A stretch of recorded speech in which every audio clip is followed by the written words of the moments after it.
com baixo salário, baixas condições de orientação. Em pesquisa que realizamos, junto com duas alunas, uma Ângela Baltieri, e depois também com Lidiane Carvalho, nós vimos o seguinte, que é a situação de total desamparo do professor frente a algumas situações. Agora, frente a essa situação, ele ainda recebe uma pandemia, sem nenhuma orientação. Então, as representações que se constituem nesse período são representações apenas afetivas, né?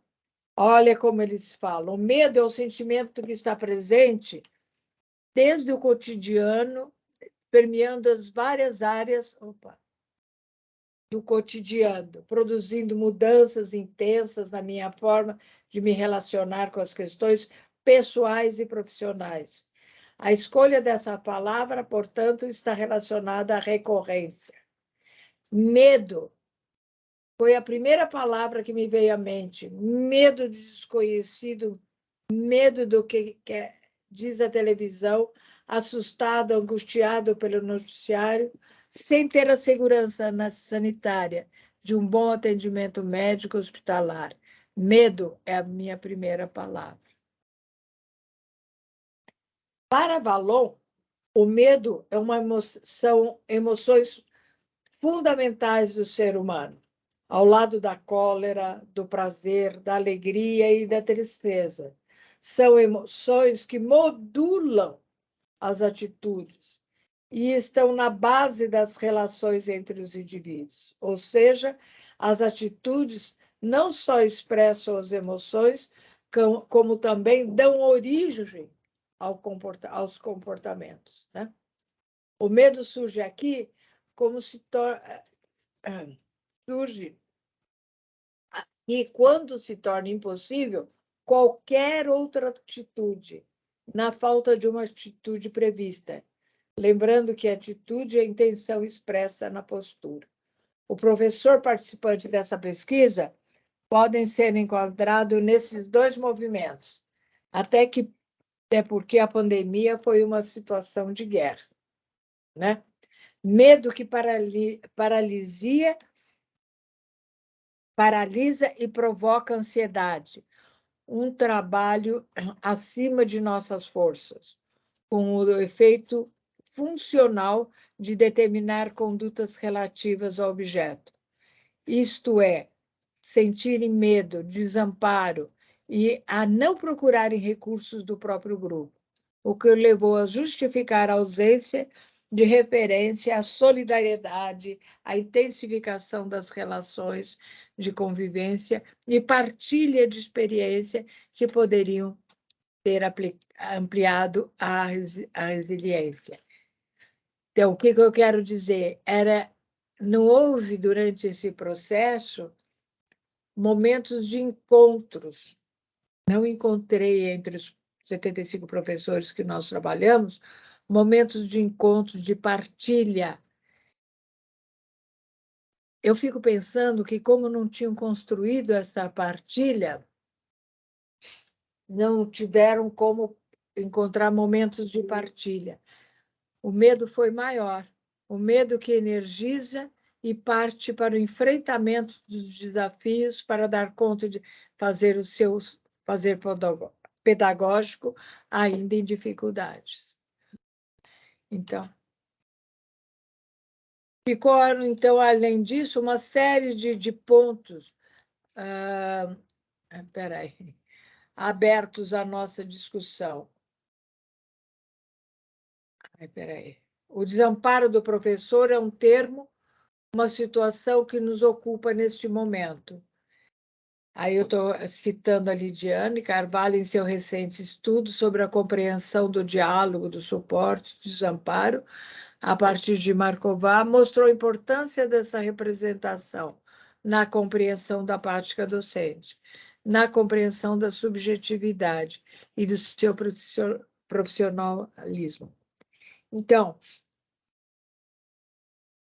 uma escola que está preocupada apenas com a formação cognitiva deste aluno, com os cursos, sem procurar a construção de um grupo, a construção social, solidária de um grupo, acaba construindo e desenvolvendo o quê?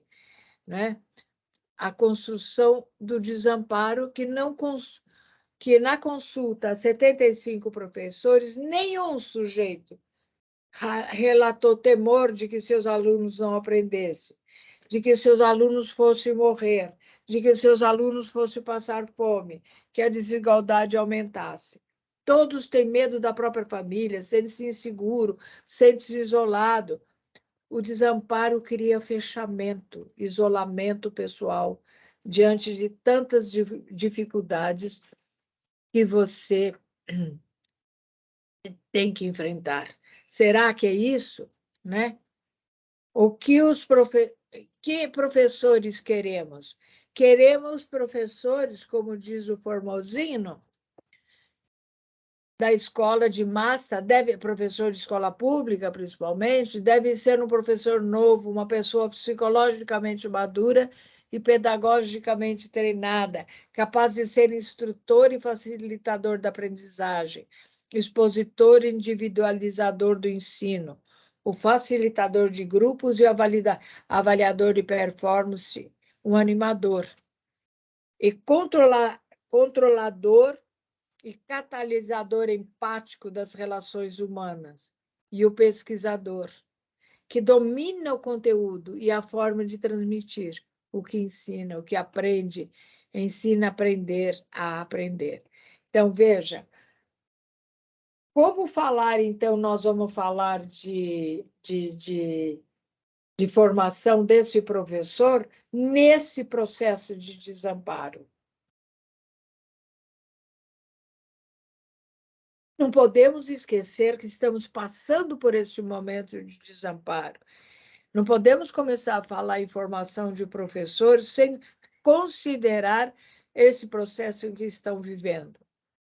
Múltiplas demandam ao professor sem compreensão do reconhecimento institucional ou social. O professor não é reconhecido socialmente. Resulta em um medo que fala do indivíduo, de sua família, dos seus filhos. Ele resulta em um medo que ele fala de si mesmo, ele se recolhe. Então, em que escola está sendo construída? Que escola nós estamos procurando? Né? A desenvolvimento, o enlaçamento, a organização de grupos é um ponto fundamental de apoio ao trabalho de professor. A face emocional das representações sociais de desamparo é o medo. Então, o professor totalmente desamparado se mostrou um professor com medo, o medo de que ele nem pudesse dar conta da própria tarefa. Então, que futuro esperar nesse contexto, né? Aí a gente eu trago só alguns elementos, né? Eu queria apagar aqui, espera aí, fechar aqui. Oh, meu Deus do céu. Fechar. Eu queria fechar. É? Finalizar a apresentação. Isso. Então, é dentro desse contexto que eu queria que essa pesquisa teve um sentido para mim, de mostrar, por um lado, a situação do professor e me chamar atenção para o meu processo de formação. Eu trabalho na formação de professores no mestrado profissional. Como eu ia fazer este trabalho junto com o professor, numa situação que foi levantada com essas características? Que eu sei que o professor está... Eu dei 2 anos, como vocês, 2 anos de aulas online. E o professor totalmente inseguro, como mostrou os trabalhos de pesquisa, do professor sem amparo algum, do professor que muitas vezes tinha conhecimento de que seus alunos não tinham computador para ouvir, né? A sua fala. Tinha que usar o telefone da mãe ou do pai, sei lá quando é. Então, isso nos chama a atenção, se por um lado nos chama a atenção de como as representações sociais se mostraram e foram apresentadas, não é? Como totalmente emocionais e dominadas pela afetividade, por outro lado, nos mostrou a fragilidade do sistema de ensino, né? Que cria professores sem nenhuma condições de desenvolverem e, a, avançarem em sua atuação. Mas, por outro lado, do ponto de vista didático, traz uma questão importante aos estudos dos pesquisadores que aqui estão fazendo o seu mestrado e estão fazendo o seu doutorado. Em que contexto vocês estão fazendo a sua prática de pesquisa, o seu trabalho de pesquisa? Qual é esse contexto? Que território é esse? Né? Sem conhecer o território, sob o ponto de vista histórico, sob o ponto de vista geográfico, propriamente dito, né? Geografia social, nós não podemos analisar o comportamento do professor, seja ele qual for, né? Do professor ou de outro, ou do aluno, ou de quem vocês estiverem fazendo o trabalho. É fundamental compreender esse território, senão nós estamos falando com quem? Nós estamos falando de um sujeito que não existe. Essa era a preocupação que eu tinha ao falar com vocês, colegas, e também com os alunos que aqui estão, né? Que nós temos que centrar um pouco mais para compreender como esse contexto está construindo representações de professores, está construindo perspectivas, não é, dos professores, representações de professores, que, se nós não analisarmos, estaremos falando de representações fora do contexto social. Então, este é um ponto fundamental no nosso estudo, analisar o contexto em que esses sujeitos estão vivendo. Qual é esse contexto? E a grande questão é qual o contexto que eu estabeleço, que eu analiso. Eu analiso idade, sexo, só isso não é suficiente.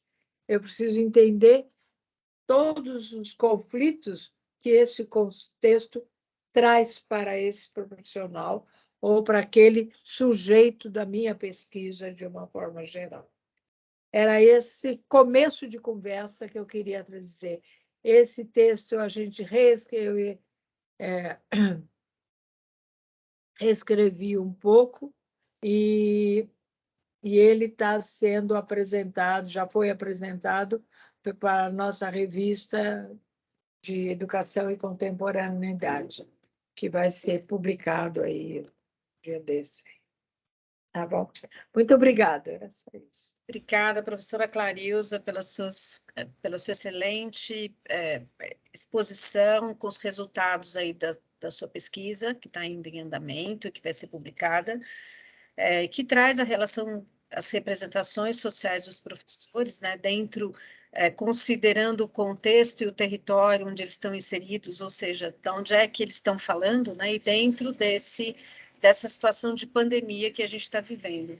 E também acho as suas provocações para todos nós, não só para os alunos, mas para os professores também, né, que são os orientadores aí desses alunos, no sentido de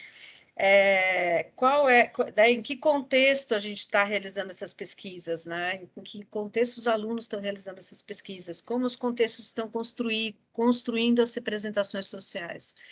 E aí, como você fez essas ótimas, excelentes provocações, né, eu acho que a gente pode partir aí para as considerações, para as sugestões, aí para os comentários, perguntas, né, dos participantes.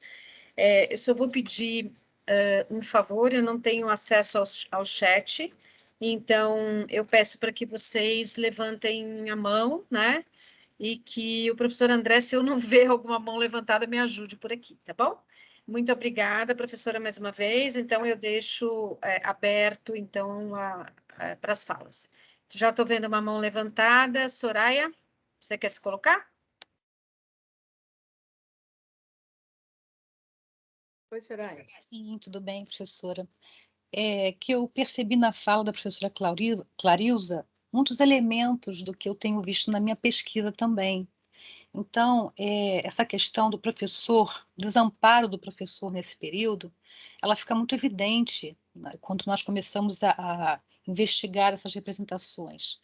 E, por exemplo, o meu interesse de pesquisa sobre isso surgiu justamente, professora Clarilza, em grupos de WhatsApp, em conversas que nós tínhamos com colegas, estávamos todos isolados, exercendo nosso trabalho em casa, e aí eu percebia a angústia dos professores nas trocas de mensagens, devido a esse desamparo, e comecei a perceber os sentimentos todos ali, né? O medo, o desamparo, a ansiedade com algo novo que eles não estavam acostumados. E as representações sociais justamente surgem a partir do momento em que nós temos essas interações, né? Essas interações comunicativas. E ali naquele grupo eu percebia o quanto de significados ali o professor estava expondo. Por isso que o meu trabalho acabou se voltando, a minha pesquisa, para o trabalho docente a partir da pandemia. Então, eu acho muito interessante as suas colocações, anotei aqui até muitas coisas e acredito que muitas pesquisas surjam a partir daí, com relação a esse contexto que o professor vivenciou com a pandemia, que foi um contexto que trouxe muitos desafios, o professor não estava preparado realmente, houve um desamparo em todos os sentidos, e eu acredito que muitas pesquisas deverão surgir a partir disso. Eu só queria colocar isso e agradecer. Viu, Soraya? Olha, Soraya, é muito interessante o que você está falando, Soraya. Um pouco antes da pesquisa, assim, no final de 2019, antes de fechar, antes da gente fechar em 2020, nós tivemos um levantamento de dados, um trabalho junto numa escola pública, né? No momento, eu estava interessada em analisar as representações dos professores sobre inclusão. Mas, por mais que eu fizesse entrevistas e tudo mais, eu não conseguia, porque o professor não conhecia nada e só falava. Chegou ao ponto que ele falava só da secretaria. Ah, a secretaria não me dá isso, a secretaria. Eu falei, gente, eu não sou da secretaria. Tempo, tempo. Eu sou da PUC. Lembra? Vocês pediram para eu vir até aqui para falar sobre inclusão. Aí eles veniam, daí a pouco era a secretaria. Eles completamente fora da coisa. Gente muito boa, poderosa, mas não formavam um grupo, nem entre eles, mas porque a ação da secretaria não é de agregar, não é da agregação, de formar um grupo, não, todo o processo de formação é separado mesmo. E aí a gente chegou no final, acabamos discutindo isso, toda aquela ação, eles mostravam o desamparo. Por exemplo, você está ficando surda, Clarice, você não está ouvindo. Eles não têm o que falar da inclusão. É eles que estão num processo tão grande de desamparo que os deixam. Aí surgiu mesmo o termo de desamparo docente, que uma outra aluna acabou fazendo uma dissertação e pretende continuar. Se você quiser, eu mando a referência para você. Ela fez mestrado, mas ela quer continuar em doutorado, porque a gente tem que começar a ver sobre isso. Qual é a formação por que a formação não pode ser a formação de um grupo de professores? Não é para ser amiguinho, não. Para ser um grupo agradável de colaboração entre grupos. Isso a gente não encontra mais na escola. Muito difícil encontrar. Não é mesmo, Soraya? E a pandemia só agravou essa situação, Aí né? agravou demais. Aí Aí trouxe à tona todos esses significados de isolamento que o professor já vivenciava, até mesmo no seu contexto, né, ali de escola mesmo. é isso mesmo. Grupos. Obrigada. Obrigada, viu, Soraya? Obrigada, professora Clariza. Obrigada, Soraya. Professor Júlio, acho que está com a mão levantada. Não sei se é o professor Júlio ou se é um... É o professor Júlio? É o professor Júlio. É o Júlio, é o Júlio. Eu vi Júlio, não vi o sobrenome, e falei, bom, não sei se é aluno ou professor, mas... Maravilha. Bem, professora Clariusa, escutando a professora comentando a pesquisa, eu fiquei pensando, né, e é uma divagação minha, qual relação poderia ser estabelecida entre o resultado da pesquisa e o conceito de temata do Moscovici e do Vinot. Eu acredito que talvez possa haver ali algum tipo de relação que possa ser estabelecida. O que a professora pensa sobre isso? É possível que, frente a uma situação de total desamparo como essa,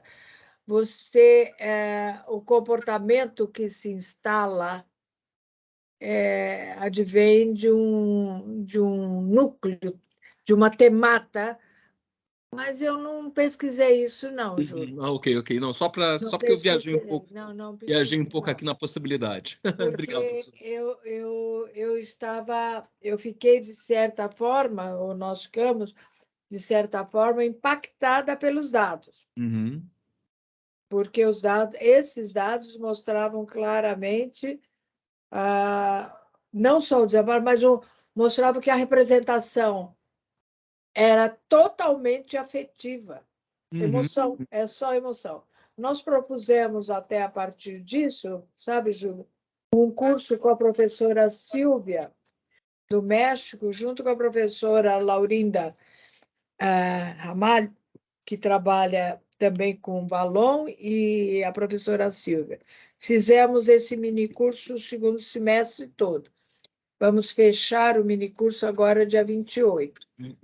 E a nossa ideia é continuar desta forma mesmo. Que papel exerce a afetividade e que ela assume, que a afetividade assume em um território que é de desamparo, de desorganização e tudo mais. Que papel a afetividade assume? É verdade que nós estamos num momento de grandes conflitos afetivos, de ódio. Então, ela assume. Como é que eu controlo isso? Como é que eu trabalho com este ódio todo? Não é? Ele é perturbador. Ele é perturbador. Não sei. Ok, Não professor, sei. justamente o que eu pensei, justamente pelo fato de que, com conteúdos tão afetivos, emocionais, certamente o conceito de temática poderia fazer algum tipo de atravessamento aí na discussão, mas só para poder compreender um pouco. Obrigado, professora. Renata.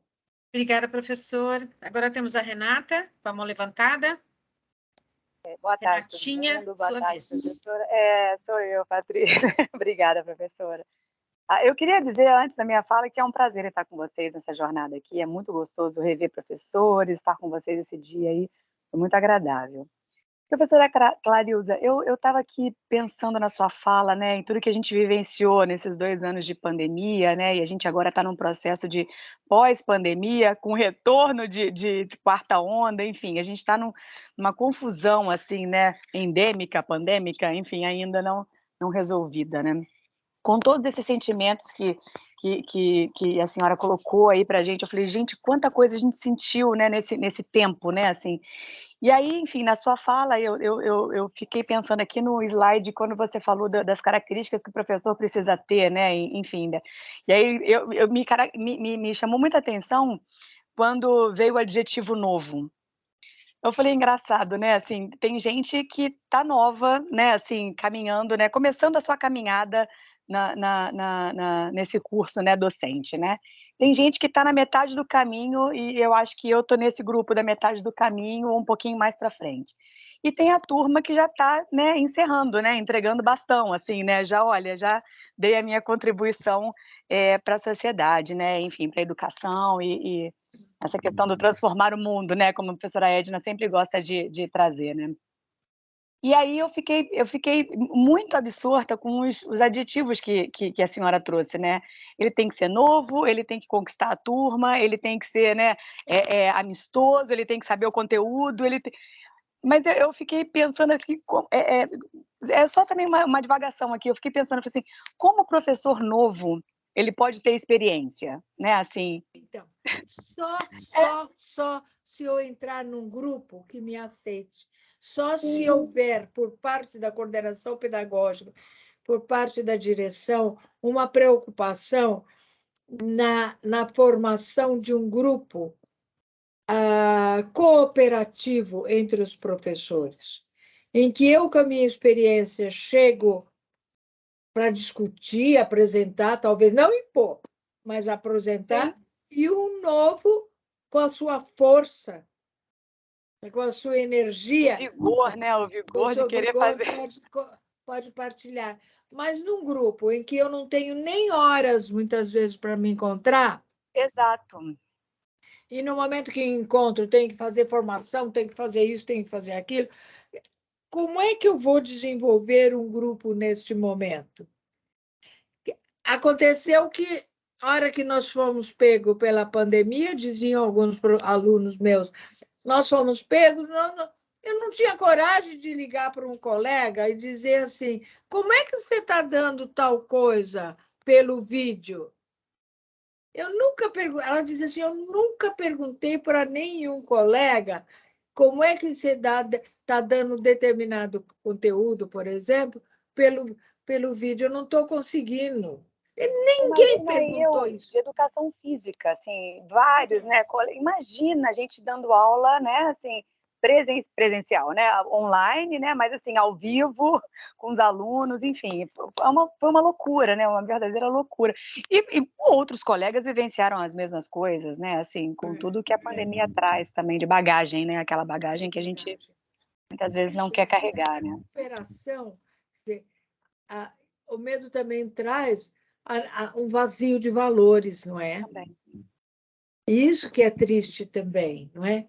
Quais são aqueles valores fundamentais que nos unem, que nos faz passar até tarde ouvindo uma professora velha falando de outra coisa, como eu aqui. Mas por quê? Esse é um tipo de amor que nos une. Agora, por que a gente não explora isso? Porque o professor é carregado desses sentimentos. Não, nós não aproveitamos nesse trabalho esse sentimento e o que acontece? No momento de desafio, ficamos sozinhos. Esse é um problema. Eu atualmente estou na campanha da cooperação. Tem que ter uma cooperação, senão não vai. Nós não damos conta sozinhos. Sozinhos não damos, está claro isso. Verdade. Obrigada, professora. A gente se vê no minicurso na terça-feira.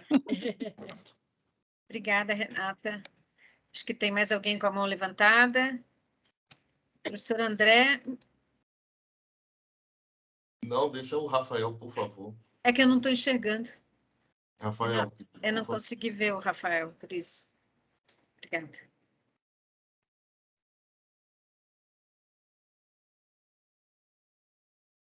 Rafael?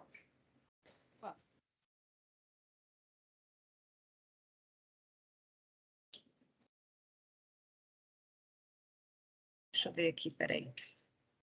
André, você quer falar e depois a gente volta no Rafael? Porque eu acho que ele deve ter caído. Alguma coisa aconteceu aí. Eu já tinha visto essa pesquisa da professora Clarilza e é bom quando a gente vê a segunda vez que a gente vê coisas que a gente não viu a primeira vez. Professora, eu queria lhe fazer uma pergunta assim, para além da afetividade, o que foi trazido nesses discursos?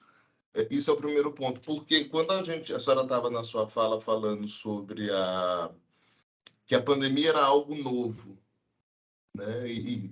Evidentemente, algo novo, a gente só vai compreender aquilo que a gente internalizar, e um dos primeiros procedimentos de internalização é o aspecto afetivo, né? Como uma forma.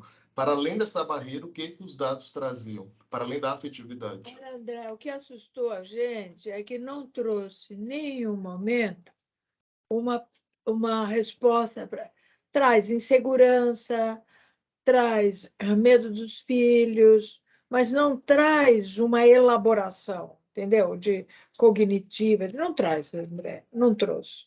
É unicamente insegurança, solidão e o medo mesmo como principal. É incrível isso, André. Mas isso aí é uma pergunta que ele faz assim, será porque ele não estava ainda naturalizando isso, tornando familiar?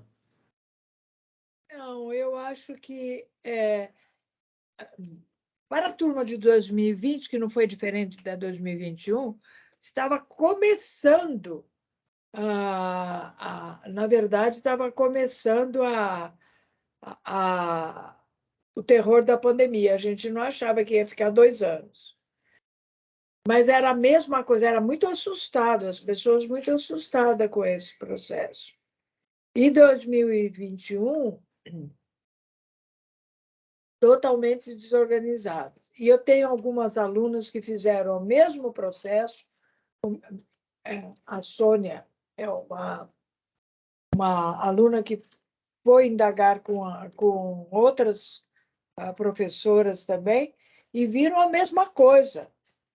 Um medo muito grande. Assusta, porque não é um medo que une, não é um medo que estabelece um sentimento de união entre os professores, não é um medo de preocupação com o aluno.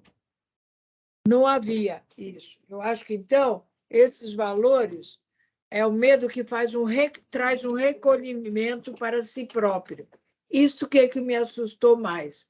Por isso me fez mudar muito o curso este ano. Este ano eu trabalhei muito com os alunos, dando o curso de avaliação educacional, hein? Que não era nem o de representações sociais, falando com os alunos sobre a construção da subjetividade, a avaliação para a construção da subjetividade, falando da construção de sentidos na sua profissionalização, porque eu acho que é por aí que nós temos que ser, sabe? Enquanto a gente achar que um conhece meia dúzia de livros mais que o outro, ou fez meia dúzia de pesquisa mais que o outro, é por isso muito importante. Olha, eu, quando estava fazendo faculdade, eu fiz uma pergunta para o Ottaviani, porque o Ottaviani veio para ser professor da PUC, no momento que ele saiu da USP, foi aposentado na USP, aquele momento negro. E eu fui fazer um curso com ele no mestrado, né? E fiz umas perguntas de idiota, né? E fiz mesmo a pergunta, ele respondeu com uma paciência para mim, né? Aí uma colega disse assim, mas você teve coragem de perguntar isso para o professor? Ele falou para mim, ele falou, o que tem esse professor? Leu meia dúzia de livros mais que você? Não tem nada. Eu falei, não, mas leu muito mais de meia dúzia, né? Mas, em todo caso, eu acho que essa posição, né, que a gente nos coloca, agora tem que ter uma reflexão. Quem somos nós? Quem é este aluno? Porque se nós não tivermos esses mesmos valores, nós não vamos receber esses alunos de outra forma. Nós não vamos receber, porque eles estão escangalhados, como dizem lá no interior, escangalhados. Estão abandonando o ensino médio, abandonando no ensino fundamental, com uma indisciplina incrível que eles não aprenderam ainda. Quer dizer, no ensino particular, muitos, mas muitos casos de suicídio, né? Estão perdendo o sentido da vida. O bem mais precioso, quer dizer, aí eu acho complicado mesmo. Obrigado, professora. Rafael voltou. Professora. Rafael. Oi? Rafael, e Oi? depois a professora Rita também está com a mão levantada. Isso. Depois do Me Rafael. ouvem? Vocês me ouvem?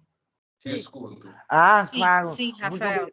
Muito obrigado a todos que participaram desse evento. Aprendi muito mais, escutei muito mais. Professora Carilda, sou seu fã. Desculpa a tietagem, adoro a senhora, sigo mesmo. E, professora Carilda, a minha grande questão é: como trabalhar quando você pede ajuda, a pessoa já te olha torto? Nós não estamos, nós nos acostumamos, nós nos recrudescemos em relação a ajudar o outro.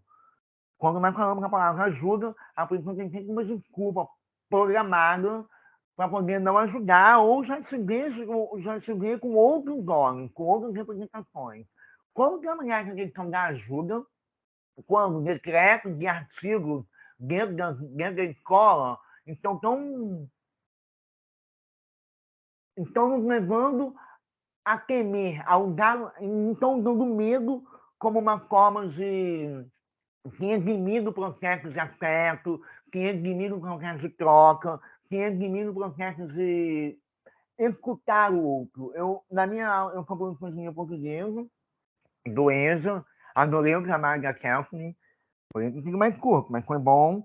E me chama muita atenção que quanto menos eu falo na aula e mais eu escuto, mais eles participam.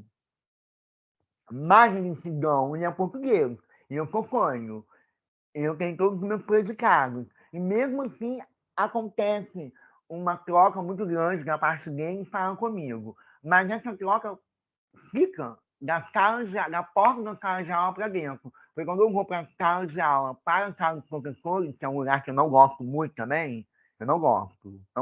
Acho saco, acho um tédio. Então, eu estou sempre na biblioteca, estou sempre no pátio, estou sempre na cantina. Eu evito ao máximo ir para a sala dos professores. Só quando eu for obrigado pelo diretor, tem que dar um recado, entendeu? Para esse bem. E aí eu percebo que essa ajuda está sendo cada vez mais minimizada com base em artigos e decretos que fomentam o nosso medo. É isso. Desculpa, me empolguei. Porque eu Mas é mesmo, sabe, Rafael, a gente, como educador, a gente morre lutando.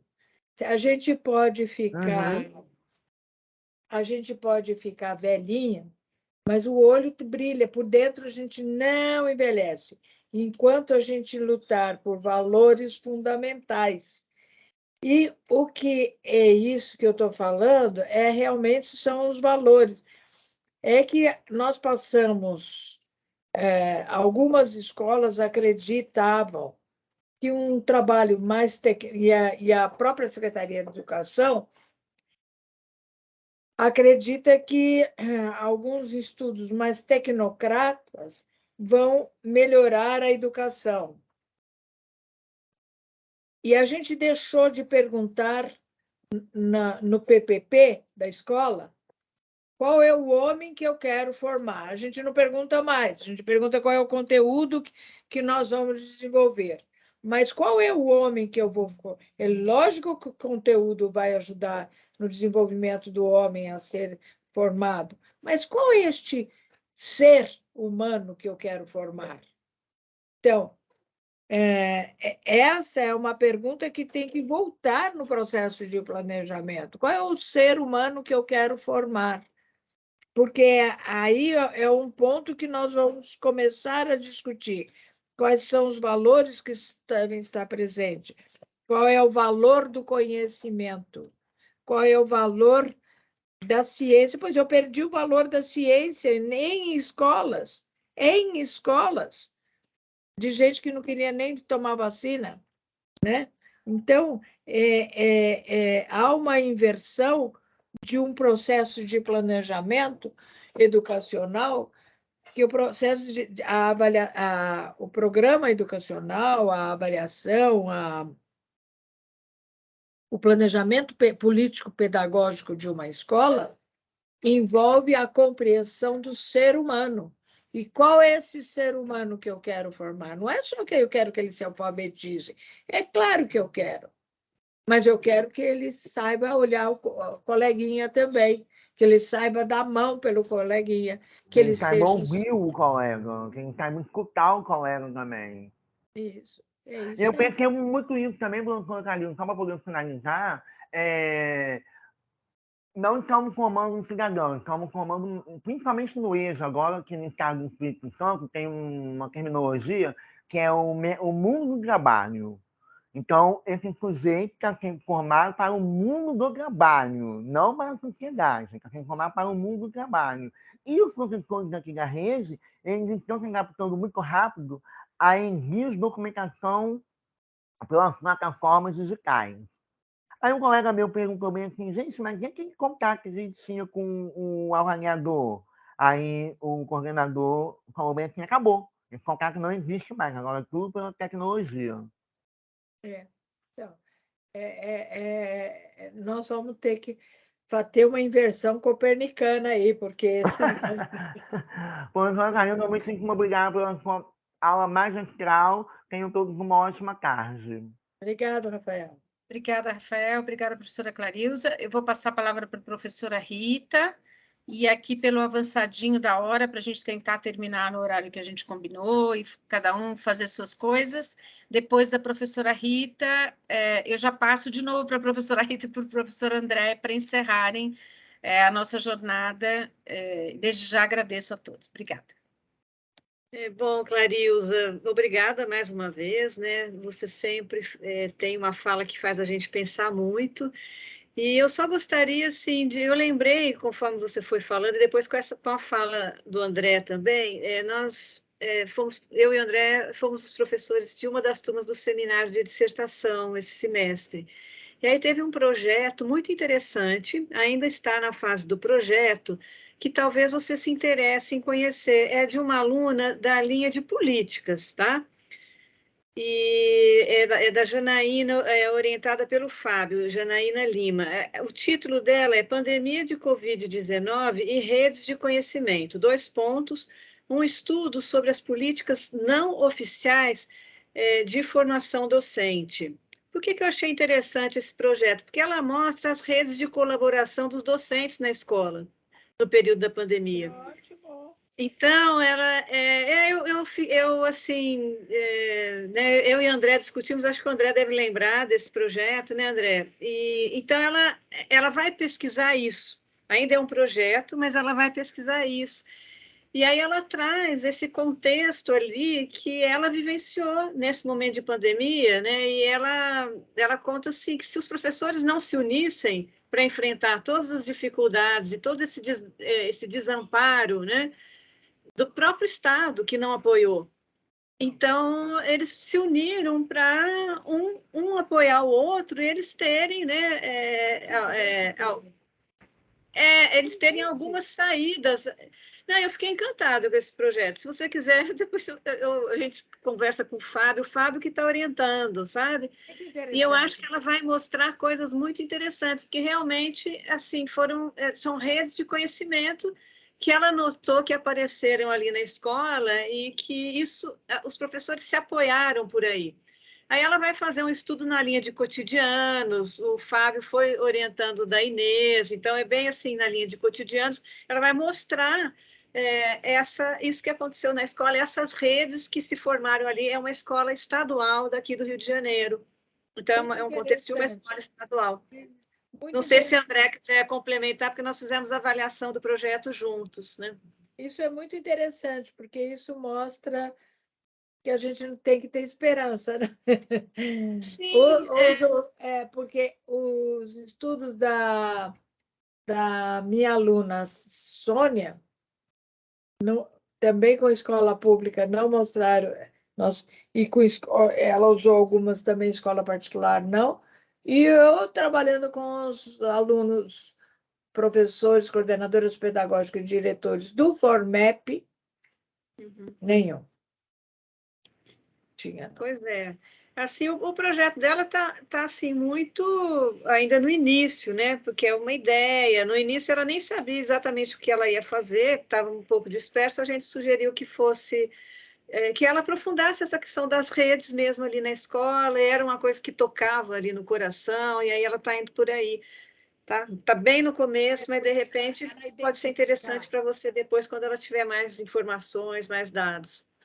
Ela identificar o que uniu, não a pandemia, mas o que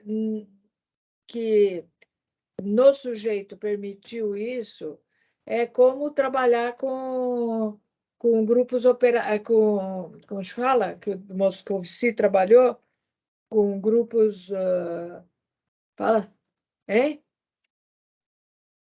Fala, André. Grupos minoritários de inovação e criatividade, é isso? Não, de Moscovici. Taxonômicos? De Moscovici, ela tem muita coisa. Não, grupos que ele trabalhou, a tese dele de doutorado nos Estados Taxonômicos? Unidos. Não, a tese dele de doutorado nos Estados Unidos. Minorias ativas. Minorias ativas. Ué, é isso? Não, taxonômicos não, minorias Não, ativas. foi. Minorias ativas, ela pode estar pensando, abrindo espaço para compreender como se instala minorias ativas. E o papel da minoria ativa tem um efeito didático muito grande. Ela não vai por aí, né? É uma outra reflexão mais para a linha de políticas, para as políticas não oficiais. Tá? É isso que ela quer mostrar, que teve um tipo de política não oficial de formação docente, que os próprios professores precisaram construir ali nesse momento da pandemia, e principalmente em relação ao ensino remoto, né? Porque o foco é assim, como que de repente eles precisaram lidar com o ensino remoto? E aí, como fazer isso? Enfim, era novo para todo mundo, e aí precisou formar essa rede. Né? Eu estou falando aqui do trabalho dela pelo que eu li, viu, Clarilza, no projeto, mas não é assim, não, né? Eu acho que de repente depois você pode conversar. Mas o que eu estou querendo dizer é que eu trabalharia com minorias ativas, mesmo no cotidiano, é uma forma política. E depois você fala com os Fábio, porque aí porque não, né, é uma outra discussão aí que eles fazem, mais do cotidiano, enfim, bem, deve ser um projeto que é bem interessante. Eu estou vendo alguém com a mão levantada, gente, né, hoje assim, a gente está dando mais a palavra para os alunos aqui, então vou parar de falar. Depois, se você quiser, a gente fala mais sobre esse projeto, Clarilza. Eu só quis fazer um contraponto, porque eu sabia que tinha uma outra situação aqui, que era um contexto um pouco diferente. Em cima da fala da professora Rita, eu também, assim, se essa professora que está fazendo a pesquisa quiser, eu posso colaborar com ela, porque, assim, eu, na época, no início da pandemia, eu fiz até minha dissertação de mestrado a respeito disso. Como as tecnologias podem favorecer a formação dos professores. E tem uma outra eu fiz com relação à matemática, uma outra colega fez em tecnologias. Nós nos reinventamos. Então, assim, pela pesquisa da professora Clarilza, nós somos algumas exceções e podemos colaborar com a pesquisa dela. Inclusive, tem a minha dissertação de mestrado, tem de uma amiga. Eu estava fazendo um mestrado profissional em novas tecnologias. E interessante, que eu não sou da área de representações sociais, mas, assim, interessante ouvir a professora falar nessa questão das minorias ativas, e foi o que aconteceu mesmo, uma rede colaborativa com relação até à universidade que eu estava cursando o mestrado, como foi importante essa sacada, né, de fazer o mestrado em novas tecnologias digitais, e como isso foi importante para coordenar o meu grupo e de uma outra pedagoga também que estava... Nós duas somos da rede municipal de Niterói. Então, assim, a nossa escola se manteve ativa e até fomos referência, recebemos, assim, um certo reconhecimento da fundação. Foi muito bacana o nosso trabalho. E aí eu digo, poxa, que interessante, cada vez mais eu fico curiosa com a questão da representação social, porque realmente essa pegada, né, de existem minorias que fazem, e como elas fazem, isso é importante estudar. Bacana, obrigada. Eu queria só participar.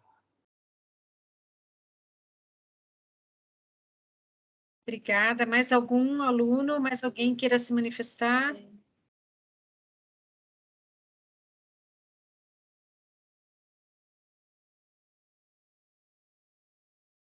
Soraya? Só queria complementar um pouquinho, porque em representações sociais de trabalho docente antes da pandemia, apareceram as representações de cuidado com o outro e também de liderança dispersa. E eu acho que a fala da professora Clarilza mostra bem como professor, né, enquanto professor, enquanto também detentor de qualidades ligadas ao feminino, ao cuidado com o outro, ao instinto, ou talvez à questão maternal, como o professor também depende muito desse cuidado com o outro, né? Desse olhar carinhoso. E a questão da liderança dispersa mostra também que ele não tem, vamos dizer assim, um professor que possa orientá-lo em situações de desafios como foi a pandemia. Nós não temos uma liderança que possa nos ajudar nesses momentos, né? A liderança dispersa nesse sentido. Os líderes dos professores são os próprios colegas que atuam na sua instituição, né? Ou, vamos dizer, até o seu território, o seu contexto. Mas eu não sei até que ponto essa falta de liderança prejudica o professor também em momentos como esse que nós vivemos. É só uma contribuição mesmo. Muito bem. Eu achei muito interessante. Eu gosto de conversar com os professores, porque a gente vai aprendendo a cada dia, né? Mais elementos. Você me deu algumas ideias para discutir. Muito bom. Obrigada, professora. Por nada. Eu que agradeço. Muito bem. Bom, não sei se vocês querem deixar mais um tempo para alguém. A Natália levantou a mão também. Boa noite. Boa noite, Natália. Enquanto professora, né, na área da educação especial, a questão do uso das tecnologias, ela foi fundamental para o público que eu trabalho, né, que são das pessoas com deficiência. Então, foi por meio dessas ferramentas que a gente conseguiu dar suporte aos alunos com deficiência, e também em áreas bem específicas, como, por exemplo, da área da surdez, né? Eles foram para casa e os responsáveis não sabiam se comunicar com esses filhos, né? Não sabiam a língua Libras. Então, o professor, usando uma das ferramentas digitais, ele pôde dar aula para o aluno e também pôde ensinar os responsáveis para poder se comunicar com esses alunos que ficaram em casa. Então, teve muito disso também, para os alunos cegos também, que eles precisaram muito dessas orientações e precisam muito dessas tecnologias digitais para eles poderem se comunicar e a gente conseguir dar aula, orientá-los, trabalhando com mapas mentais. Então, o uso da tecnologia foi muito importante no trabalho e como ferramenta para esses alunos com deficiência. Então, os professores têm muito material nesse sentido do uso das tecnologias, como a gente chama, né, das tecnologias assistivas, que foram ferramentas para esses alunos poderem ter acessibilidade ao ensino e continuar com uma possibilidade de estudo. Nesses 2 anos, né, que teve de forma remota e também nesse processo gradual de retomada das atividades pedagógicas, que alguns ainda se mantêm no remoto, em razões das complexidades, não conseguiram fazer o retorno. Então, ainda tem professor trabalhando nessa modalidade híbrida com esses alunos que necessitam, nesse momento, ainda desse suporte. Bem. Obrigada, Natália. Bom, pessoal, então, por recomendação da coordenação, acho que vale a pena uma foto geral, né? E agradecer muito a professora Clarilza que é minha mãe acadêmica, sempre gosto de beijar a mão, bater cabeça, como diz o pessoal antigo, né? Agradecer muito mesmo a parceria de todos que aguentaram essa jornada, desde as 9 horas a gente está aqui. Esperamos que na próxima do ano que vem seja uma jornada híbrida, né? Sem pandemia, que venha conhecer a Estácio, quem não é aluno. Fiquei muito feliz de ver amigos do México também, que eu mandei e-mail, amigos de outros estados. Então vamos bater uma foto para registrar esse momento e espero revê-los. Quem vai tirar foto, André? Você? Posso bater a Aí foto. todo mundo abrindo a câmera, né, gente? Acho que seria interessante. Quanto mais gente de câmera aberta, né, para a gente fazer o registro.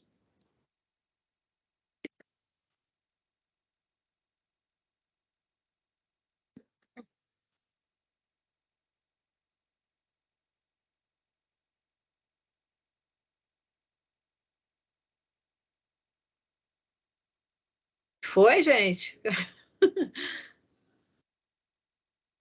Foi sim, pessoal. Muito obrigado a todos. Tenham uma excelente noite. Foi um prazer fazer a jornada com vocês. Isso, e até a próxima, né, gente? A gente agradece a participação de todo mundo. Certamente passamos um dia com muitos aprendizados. Até breve. A certificação vocês vão encontrar dentro da Event3, tá, pessoal? A partir de agora eu já publico lá para todo mundo que ou apresentou, ou assistiu, enfim. Fiquem tranquilos que saindo daqui eu já abro lá a certificação. Muito obrigado, pessoal. Boa noite. Obrigada, boa noite, pessoal. Até. Tchau, tchau. Boa noite. Até. Tchau, boa noite. Obrigada. Tchau, obrigada. Boa noite. Boa noite. Muito obrigada, hein? Obrigado, Pena. Obrigada. Obrigada a todos.